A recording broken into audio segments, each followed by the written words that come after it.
महाभारत की मान्यता के अनुसार छठ पर्व की जो शुरुआत है, सबसे पहले सूर्यपुत्र कर्ण ने सूर्यदेव की पूजा शुरू की। कर्ण भगवान सूर्य के परम भक्त थे। वह प्रतिदिन घंटों कमर तक पानी में खड़े होकर सूर्य को अर्घ देते थे और सूर्य की कृपा से ही वे महान योद्धा बने थे। आज भी छठ में अर्घ्य दान की यही पद्धति जो है प्रचलित है कि कमर तक पानी में खड़े होकर सूर्यदेव को अर्घ दिया जाता है। कुछ कथाओं में पांडवों की पत्नी द्रौपदी द्वारा भी सूर्य की पूजा का उल्लेख आता है। वे अपने परिजनों की उत्तम स्वास्थ्य की कामना और लंबी उम्र के लिए नियमित सूर्य पूजा किया करती थी। जय श्री राम दोस्तों, राधे राधे। कैसे हैं आप सब? भगवान की कृपा और आशीर्वाद से आप सब कुशल मंगल से होंगे। दोस्तों, आज बात करेंगे छठ मैया की पूजा के बारे में, छठ पूजा के बारे में। छठ पूजा लोक आस्था का एक महापर्व है। ये 4 दिनों का पर्व होता है। छठ पूजा की शुरुआत कार्तिक महीने की शुक्ल पक्ष की चतुर्थी तिथि को नहाए खाए से होती है और ऐसा माना जाता है कि इस दिन से ही छठ पूजा की शुरुआत होती है। आज छठ पूजा की विधि, छठ पूजा की कथा और इसके महत्व के बारे में चर्चा रहेगी। आप कथा के अंत तक बने रहें और छठी मैया को प्रणाम करके इस कथा का विस्तार से श्रवण कीजिए। कार्तिक मास की अमावस्या को दिवाली मनाने के तुरंत बाद मनाए जाने वाले इस 4 दिवसीय व्रत की सबसे कठिन और महत्वपूर्ण रात्रि कार्तिक शुक्ल षष्ठी की होती है। इसी कारण इस व्रत का नाम कर्ण छठ व्रत हो गया। छठ व्रत का जो पर्व है, छठी तिथि का अपभ्रंश है। सूर्य षष्ठी व्रत होने के कारण इसे छठ व्रत कहा जाता है। इस पर्व को वर्ष में 2 बार मनाया जाता है। पहली बार चैत्र में और दूसरी बार कार्तिक में।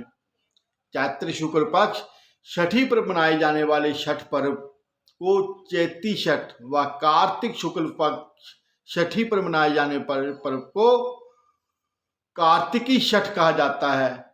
पारिवारिक सुख, समृद्धि तथा मनोवांछित फल प्राप्त करने के लिए ये पर्व मनाया जाता है। छठ पर्व में सूर्य और छठी मैया की पूजा की जाती है। छठ पूजा में सूर्यदेव की पूजा के साथ साथ सूर्यदेव को अर्घ दिया जाता है। सूर्य जो हैं हमारे ब्रह्मांड में प्रत्यक्ष रूप में दिखाई देने वाले देवता हैं और वो इस पृथ्वी लोक पर सभी प्राणियों के जीवन का आधार भी हैं। सूर्यदेव के साथ साथ छठी मैया का भी पूजन होता है। ऐसा माना जाता है सूर्य और छठी मैया का संबंध आपस में भाई बहन का है। मूल प्रकृति के छठे अंश से प्रकट होने के कारण ही इनका नाम छठी पड़ा। छठी मैया जो है वे कार्तिकेय भगवान जी की पत्नी हैं, उनकी भार्या हैं। छठी देवी को देवताओं की देवसेना भी कहा जाता है। पौराणिक कथाओं के अनुसार छठी की पहली पूजा जो है वो सूर्य भगवान ने की थी, सूर्य नारायण ने की थी। अगर हम वैज्ञानिक दृष्टि से देखें तो छठी के दिन विशेष खगोलीय परिवर्तन होते हैं। तब सूर्य की परावैंगनी किरणें असामान्य रूप से एकत्रित होती हैं और उनके कुरूप प्रभावों से बचने के लिए सूर्य की उषा और प्रत्युषा के रहते जल में खड़े रहकर छठ व्रत किया जाता है। पौराणिक मान्यताओं के अनुसार छठी मैया अपनी संतानों की रक्षा करती है और उन्हें दीर्घायु प्रदान करती है। शास्त्रों में छठी देवी को ब्रह्मा जी की मानस पुत्री भी कहा गया है।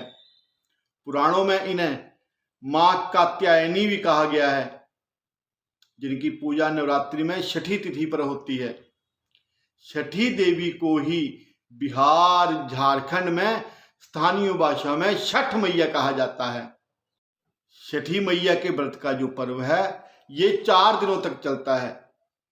भैया दूज के तीसरे दिन से ये आरंभ होता है। पहले दिन सेंधा नमक घी से बना हुआ अरबा, चावल और कद्दू की सब्जी प्रसाद के रूप में ली जाती है। अगले दिन से उपवास आरंभ होता है। इस दिन रात में खीर बनती है। व्रतधारी रात में ये प्रसाद लेते हैं। तीसरे दिन डूबते हुए सूर्य को अर्घ्य यानी दूध अर्पण करते हैं।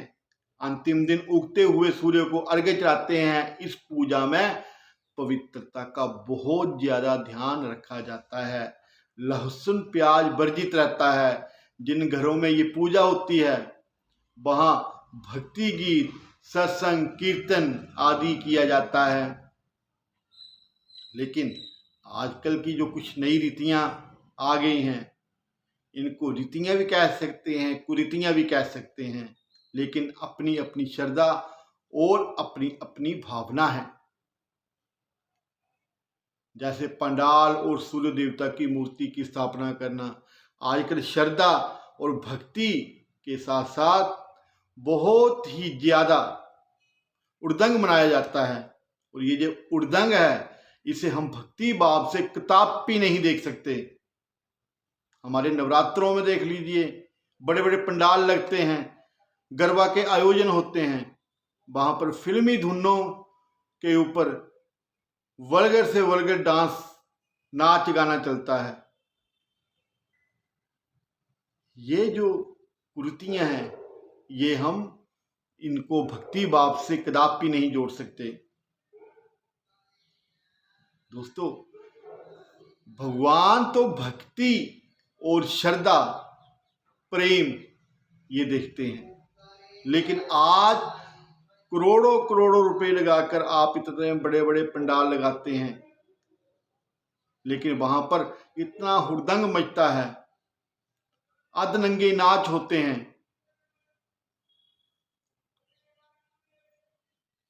इसे हम अपने सनातन की परंपरा में कैसे जोड़ सकते हैं? इसलिए इन सब चीजों से हमें बचना चाहिए।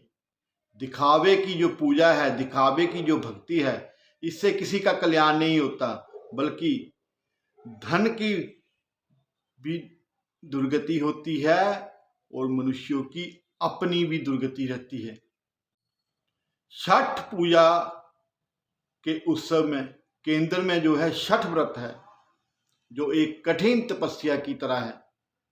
ये पर्याय महिलाओं द्वारा किया जाता है, किंतु कुछ पुरुष भी ये व्रत अपनी आस्था से, अपनी श्रद्धा से, अपने विश्वास के कारण रखते हैं। व्रत रखने वाली महिलाओं को प्रवेतिन भी कहा जाता है। 4 दिनों के इस व्रत में व्रती को लगातार उपवास करना होता है। भोजन के साथ ही सुखद शैया का भी त्याग करना पड़ता है। पर्व के लिए बनाए गए कमरे में व्रती फर्श पर एक कंबल या चद्दर के सहारे ही रात बिताते हैं और ऐसी परंपरा मानी गई है। इस उत्सव में शामिल होने वाले लोग नए और साफ सुथरे पवित्र वस्त्र पहनते हैं, पर व्रती ऐसे कपड़े पहनते हैं जिनमें किसी प्रकार की सिलाई नहीं की जाती। महिलाएं साड़ी और पुरुष जो हैं धोती पहनकर छठ करते हैं।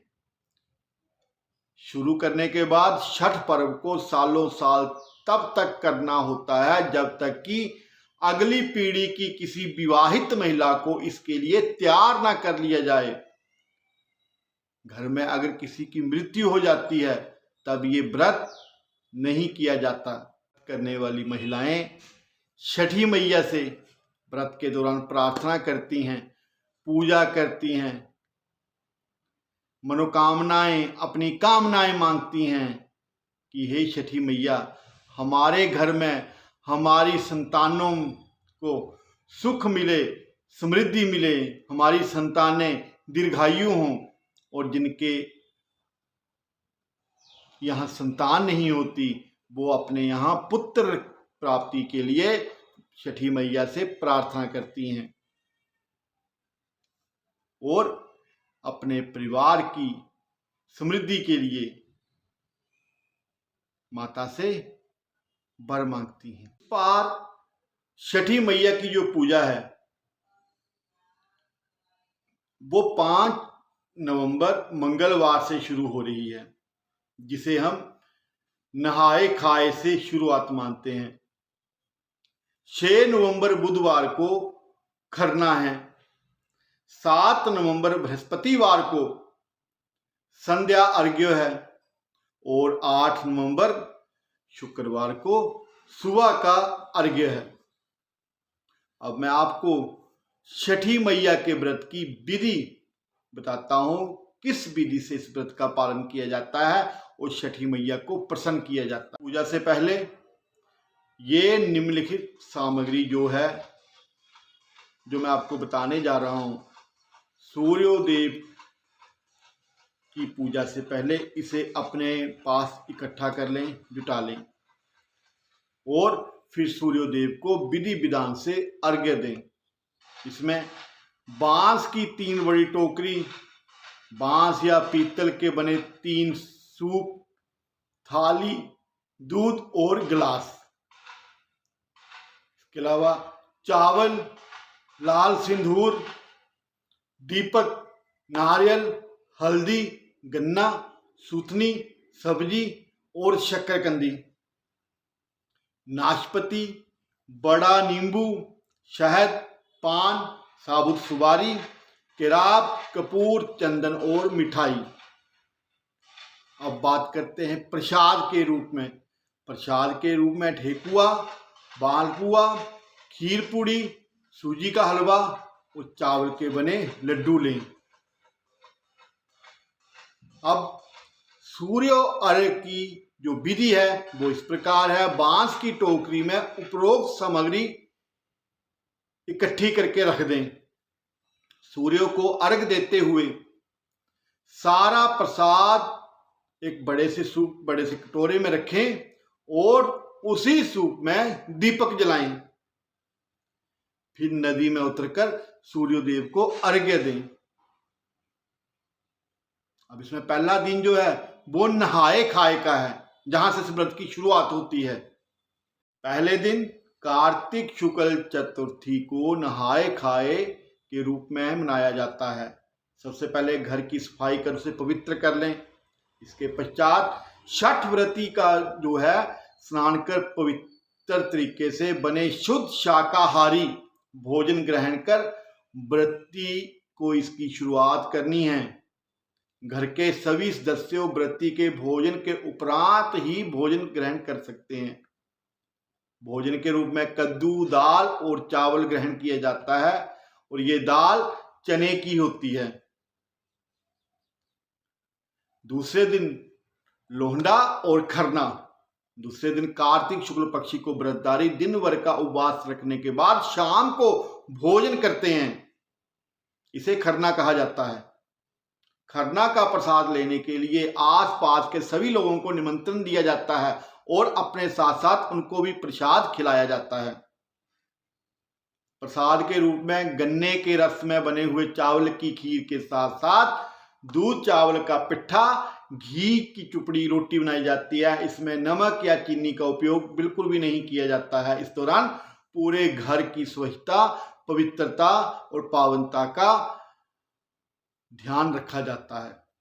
अब तीसरे दिन कार्तिक शुक्ल षष्ठी को दिन में छठ प्रसाद बनाया जाता है। प्रसाद के रूप में ठेकुआ, जिसे हमारे कुछ क्षेत्रों में टिकड़ी भी कहा जाता है, व्रत वाली टिकड़ी के अलावा चावल के लड्डू, जिसे लड्डुआ भी कहा जाता है, बनाते हैं। इसके अलावा चढ़ावा के रूप में लाया गया सांचा फल भी छठ प्रसाद के रूप में शामिल होता है। शाम को पूरी तैयारी और व्यवस्था कर बांस की टोकरी में अर्घ्य का सूप सजाया जाता है और व्रती के साथ परिवार तथा पड़ोस के सारे लोग सूर्य को अर्घ्य देने घाट की ओर चल पड़ते हैं। सभी छठी व्रती जो हैं एक नियत तालाब नदी के किनारे इकट्ठे होकर सामूहिक रूप से अर्घ्य दान और संपन्न करते हैं। सूर्य को जल और दूध का अर्घ्य दिया जाता है तथा छठी मैया के प्रसाद भरे सूप से पूजा की जाती है। इस दौरान सारा जो घाट होता है एक मेले के रूप में, विशाल जन सैलाब के रूप में परिवर्तित हो जाता है, जिसकी शोभा शब्दों में तो कही नहीं जाती, ना ही कही जा सकती है। ये सब छठी मैया का आशीर्वाद ही है, उसकी ही कृपा है। ये दिन कार्तिक शुक्ल सप्तमी की सुबह उदयमान सूर्य को अर्घ्य दिया जाता है। व्रती वही पुनः इकट्ठा होते हैं जहां उन्होंने शाम को अर्घ्य दिया होता है। पुनः पिछले शाम की जितनी प्रक्रिया होती है उसी की पुनरावृत्ति होती है और अंत में व्रती कच्चे दूध का शरबत पीकर तथा थोड़ा प्रसाद खाकर व्रत को पूर्ण करते हैं। ये थी छठी मैया के व्रत की पूजा विधि और उसके नियम, उसकी सामग्री जो आपको अभी बताई है। अब बताते हैं छठी पूजा का महत्व क्या है। छठी पूजा की परंपरा और उसके महत्व का प्रतिपादन करने वाली अनेक पौराणिक और लोक कथाएं प्रचलित हैं। एक मान्यता के अनुसार लंका विजय के बाद राम राज्य की स्थापना के दिन कार्तिक शुक्ल षष्ठी को भगवान राम और माता सीता जी ने उपवास किया और सूर्योदय की आराधना की और सप्तमी को सूर्योदय के समय पुनः अनुष्ठान कर सूर्योदय से प्राप्त किया, सूर्योदेव से आशीर्वाद प्राप्त किया। सूर्योदेव तो उनके कुल गुरु हैं। महाभारत की मान्यता के अनुसार छठ पर्व की जो शुरुआत है, सबसे पहले सूर्यपुत्र कर्ण ने सूर्यदेव की पूजा शुरू की। कर्ण भगवान सूर्य के परम भक्त थे। वह प्रतिदिन घंटों कमर तक पानी में खड़े होकर सूर्य को अर्घ देते थे और सूर्य की कृपा से ही वे महान योद्धा बने थे। आज भी छठ में अर्घ्य दान की यही पद्धति जो है प्रचलित है कि कमर तक पानी में खड़े होकर सूर्यदेव को अर्घ्य दिया जाता है। कुछ कथाओं में पांडवों की पत्नी द्रौपदी द्वारा भी सूर्य की पूजा का उल्लेख आता है। वे अपने परिजनों की उत्तम स्वास्थ्य की कामना और लंबी उम्र के लिए नियमित सूर्य पूजा किया करती थी। सूर्य अर्घ देते हुए हमेशा इस बात का ध्यान रखें कि मंत्र का जो उच्चारण है बिल्कुल शुद्ध हो, उसमें कोई त्रुटि ना आए। अगर बोलने में कोई दिक्कत हो तो मन ही मन ओम श्री सूर्याय नमः, ओम श्री भास्कराय नमः, ये आसान से मंत्र का जप आप कर सकते हैं। लेकिन जिनका उच्चारण शुद्ध है, जिनको याद रहता है, उनके लिए ये मंत्र बहुत फलदायी माना गया है। वो मंत्र क्या है? वो मंत्र है ओम सूर्योदेवम नमस्तेस्तु ग्रहाणम करुणाकरम अर्घ्य फलम संयुक्त गंध माल्याक्षते युतम। इस मंत्र का जाप करते हुए सूर्य भगवान से और मैया छठी से अपने परिवार की सुख शांति और समृद्धि के लिए प्रार्थना करें और मैया से वरदान मांगें। अपने बच्चों की लंबी उम्र के लिए, अपने बच्चों के स्वास्थ्य की कामना के लिए उनसे हमेशा प्रार्थना करें। ये कथा थी छठी मैया की और सूर्य भगवान के व्रत के निमित्त। छठी मैया आप सब पर अपनी कृपा बनाए रखें। आप सब स्वस्थ रहें, तंदुरुस्त रहें और दीर्घायु हों। जय माता दी।